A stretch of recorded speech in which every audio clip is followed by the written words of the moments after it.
sometimes, even though you love what you do, you enjoy what you do what you do the best that you can do.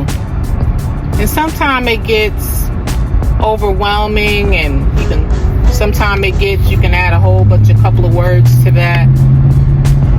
But you continue to do what you do. You don't stop because you're tired, because you're overwhelmed, because you're thinking, because you're frustrated. But it's a part of the process. And that's why I can only speak from my experience, my views, my perspective, is why I keep going. And I keep doing. And I do it and do it and do it. What now? I do it because I love it. It's me. It's in my blood. It's who I am. And that's it. It is my given right. And some of you say my God-given right. It's my right to like or not like apples, to like or not like oranges, to like or not like wearing yellow shoes, to like or not like doing what I want to do. It's my right. It is my right. But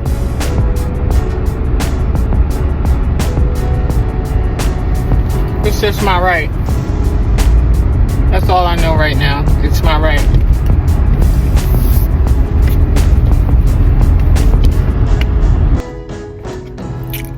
So that's what it is, huh?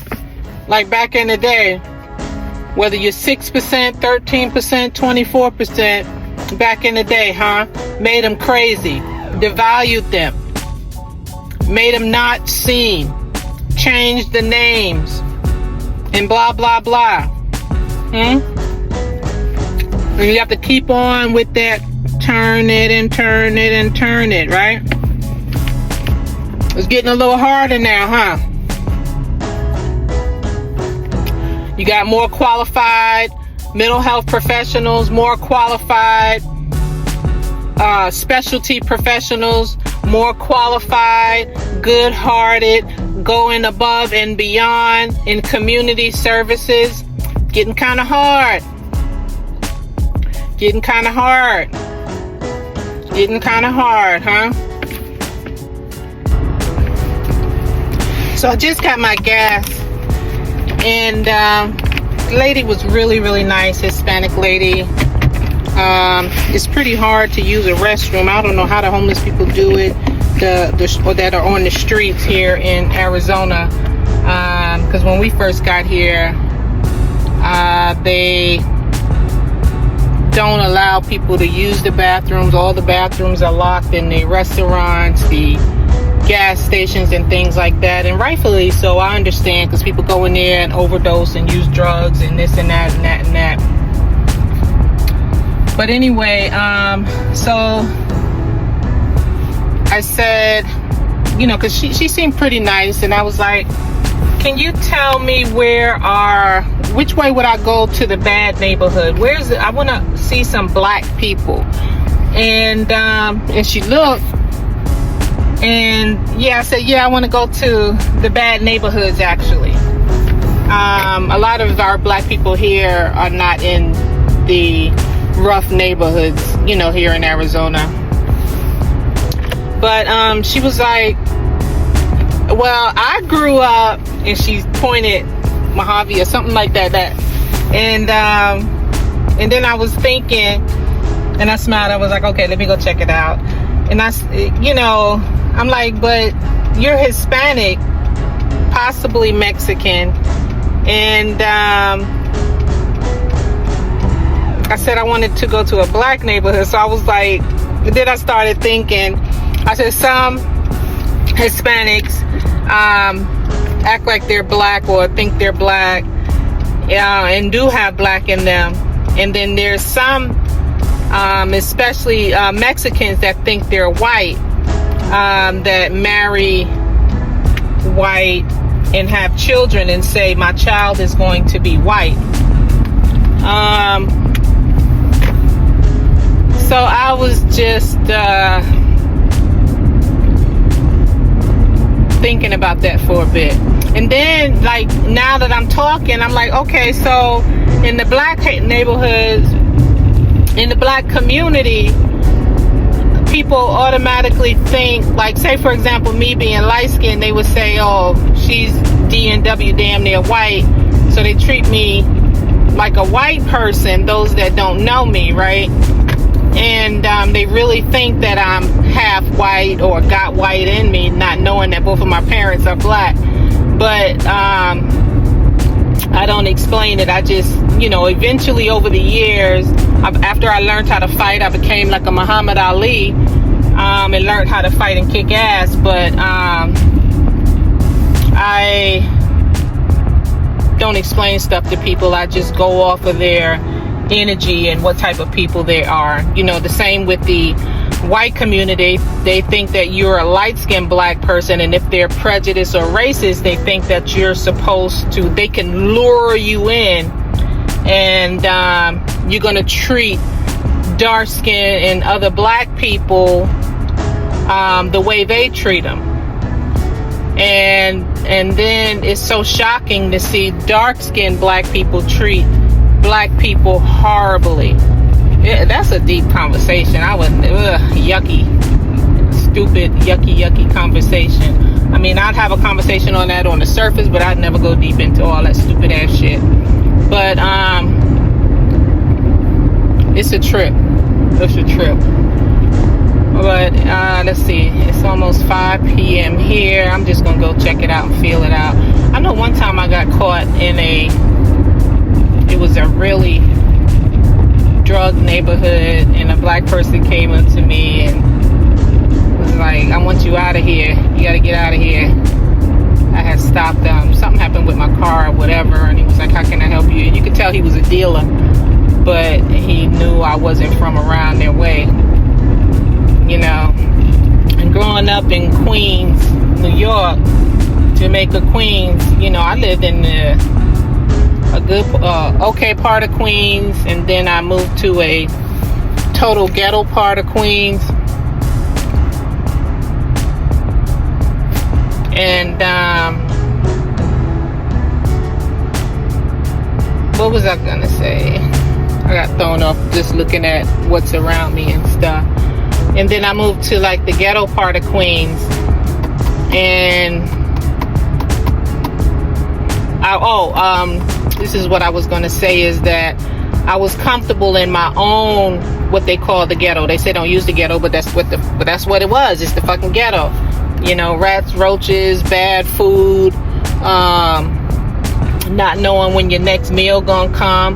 Gotta run and run the kids inside the house when you see somebody coming down the street, with a bag, a brown paper bag in their hand, and it was a shotgun in there, whatever. I had to run the kids from playing outside in the house, but sitting on the stoop braiding hair, whole 9 yards. But I don't know. I even though I was comfortable in my own area, I would never go into somebody else's ghetto. I mean, our ghetto was like the taxi cab cars come through, they gonna steal the taxi cab cars, like, get the hell out the car and give us the car. It was crazy watching stuff like that. But crazy when I think back. But I would never go into Brooklyn or the Bronx or something like that. I'd be scared as shit, because it's not my neighborhood that I live in and go to work and come home every day. I'd go there with friends and stuff like that, or people I went to school with, and go visit. But For me to go in somebody else's neighborhood by myself, nah.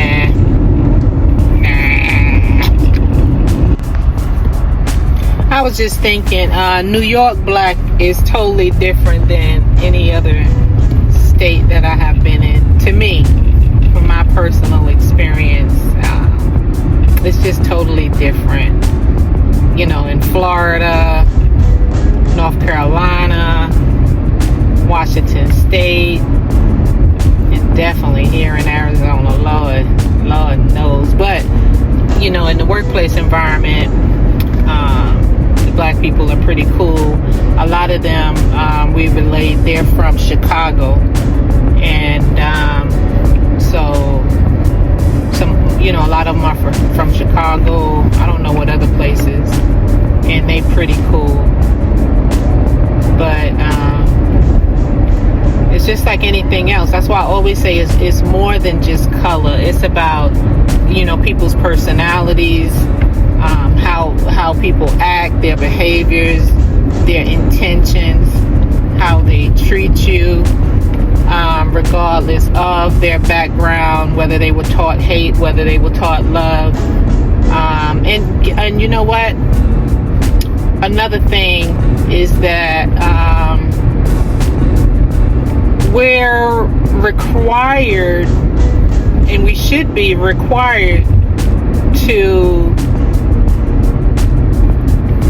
hate or not hate, to like or not like what we don't like. You know, a lot of people say, I just don't like black people. Some people say, I just don't like white people. Some people say, I just don't like Filipino people. Some people say, I just can't stand the Mexicans. Some people say, the Puerto Ricans in New York. The Puerto Ricans in the South. The American black people.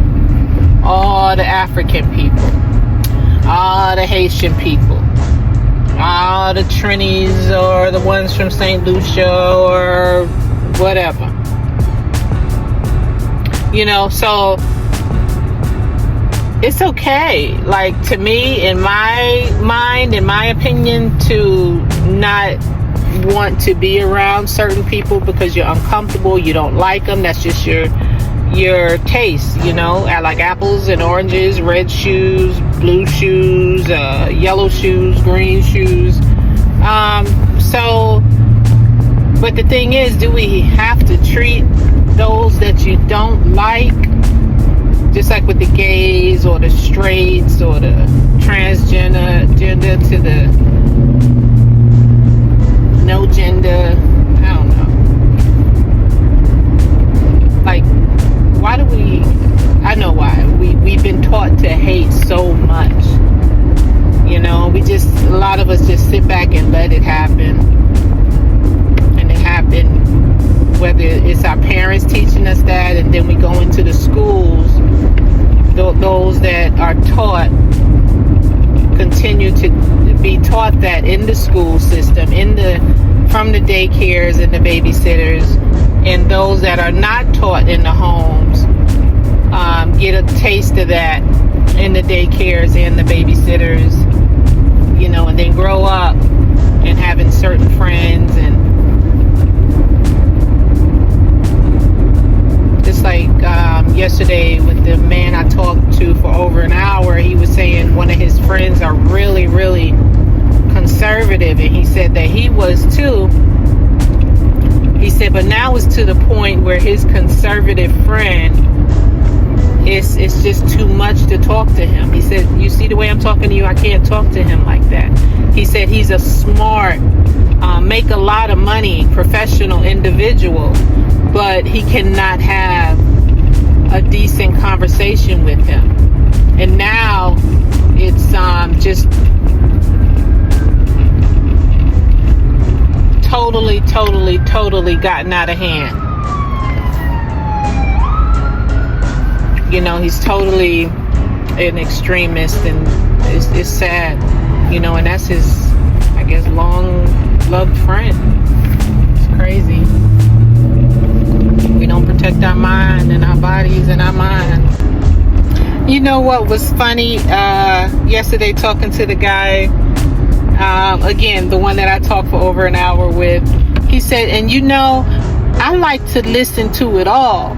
I'll go on, different channels and stuff like that, and I want to hear, like he said that he's conservative, so he want to hear the conservative side, but he want to hear how somebody else think.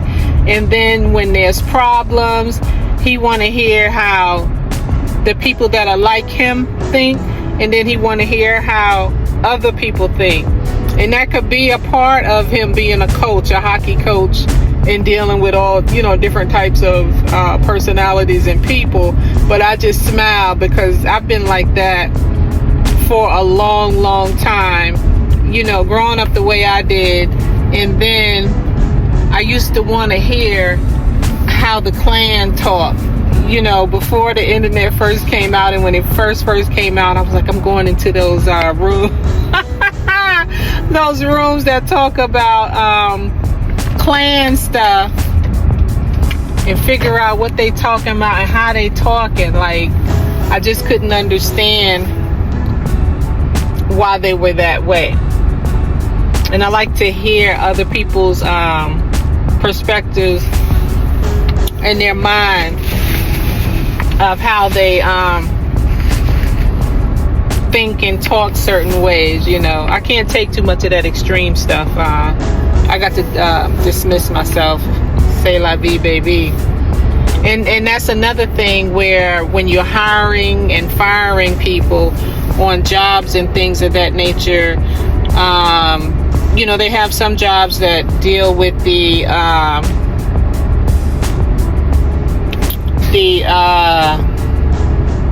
behavioral questions, to try to figure out your behaviors, try to figure out if you're a good match for their department, with the personalities, and so I think with when people talk about putting people in office and voting for people and stuff like that, that's a biggie as well. Getting to know people and who is going to be more agreeable to listen, when you say, hey, this department over here, this community over here needs some of this, needs some of that, rather than, stuffing their own pockets or stuffing monies and dumping monies into places that they're over, that satisfy their liking. I am so full, but I got this. It's thin crust pizza. I like thin crust from Oregano's Pizza Shop in Phoenix, Arizona. And I always call and come and pick it up, And these wings are pretty good. I tasted it already when I was driving, and these are the chips. Pretty good. I ordered when I was at work one night. Somebody told me about them, and I forgot what I ordered, but it was so good with the noodles and stuff like that. But it's not a place my personality would be comfortable setting inside to dine in.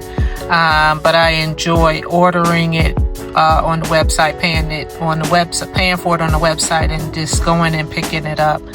And they do have good tasty food, good quality food. I'm just gonna chill now at I typed in a park nearby where I was, but I started out and I got lost, really lost. And after I had got my food, I went to the gas station and used the restroom. And so when I was driving and I got lost, and I was like, let me go in here and get some coffee, I lost my wallet. And so I called the gas station. I narrowed it down, and she had my wallet, thank God. And I went pretty far too. But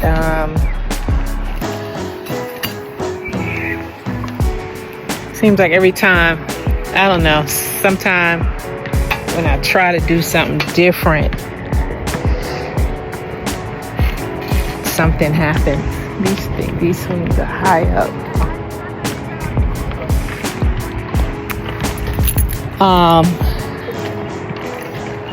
Normally I don't lose stuff. Then the other day, on my Friday, what was it, Sunday at work, I was like, where my keys at? Tell you how silly I am. So somebody they had put the keys in a biohazard bag and brought the bag to me and said, put this in the lost and found. Somebody lost their keys. And I put it in the lost and found. I was like, okay. And at the end of my shift after midnight, I was looking for my keys. Where are my keys? Where are my keys? I got to find housekeeping, see if they found them in the bathroom. Went outside. Couldn't find my keys. Somebody said, look in the lost and found. I said, ain't nobody why would they be in the lost and found? Those were my keys in the biohazard bag in the lost and found. Jesus Christ. Oh my gosh. Nope, I'm not gonna blame it on getting old. I'm not gonna claim that, whether it's true or not.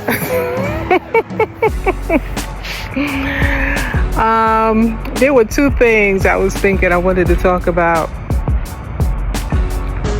I'm still harping on that guy. That was such a beautiful talk I had yesterday with the guy for about an hour. Another thing I thought about, he said, you know, how do you say, we're all the same. Like, we go through the same stuff. No shit, Sherlock. You know? And I thought it made me think about Martin Luther King when he said, if you don't get to know people, you won't know people. You know, that's why we hate each other. We don't, most of us, you know, like a lot of us, not all. We don't even try to get to know one another. We do. Go through the same things, you know? I was out here in Phoenix, Arizona, being from where I'm from in New York. I would have never thought white folks go to jail. I would have never thought there's so many white folks and all other races on drugs, homeless, crime. Like, wow, for real? And then, yeah, we go through some of the same things, but the hate is real, the jealousy is real with everybody, with every nationality, every race, every color. The hate, the hate, the hate. Lord have mercy.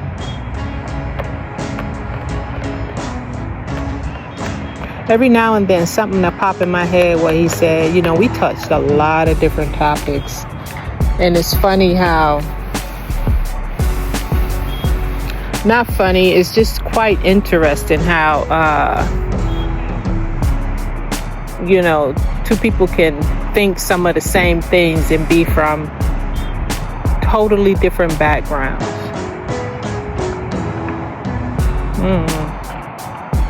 I just felt like talking. I'm sharing. Peace. The other thing, I told him how when I went to school upstate New York, and how, we first got to college as freshmen, and on the outside of the convenience store on the posts, those poles that had like flyers that said it's okay to kill niggas, KKK, blah, blah, blah. And then the upperclassmen orientated us and say, be careful. And they were saying how a white girl was out there studying on the lawn. She had been friends or something with a black person, and they cut her neck from ear to ear and wrote on her book, nigger lover. And he did, rather than him running from my conversation, he wanted to continue to talk. And,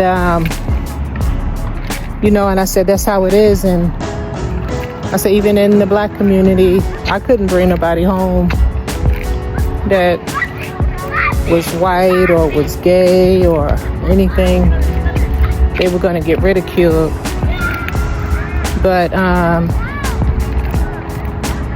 and then he gave his stories of similar things.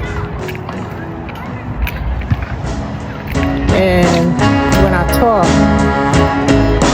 I use a lot of the way I express myself with profanity, and he still wanted to talk. And I was like, that's a genuine person. Like, some of our views are very, very different.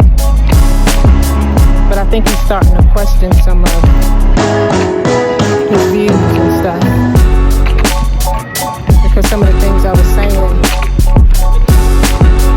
the way he was listening, the way he was responding, it made him think.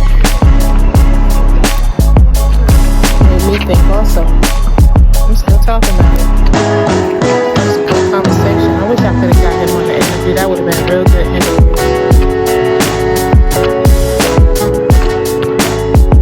There must be something is trying to tell me something. I just had another thought about the man I had talked to that I didn't do the interview with, but we wound up talking for more than an hour. And another thing he said was,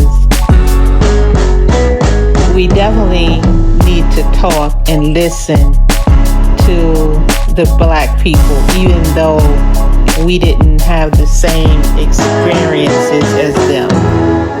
And I was like, wow, that's a first hearing that from somebody white,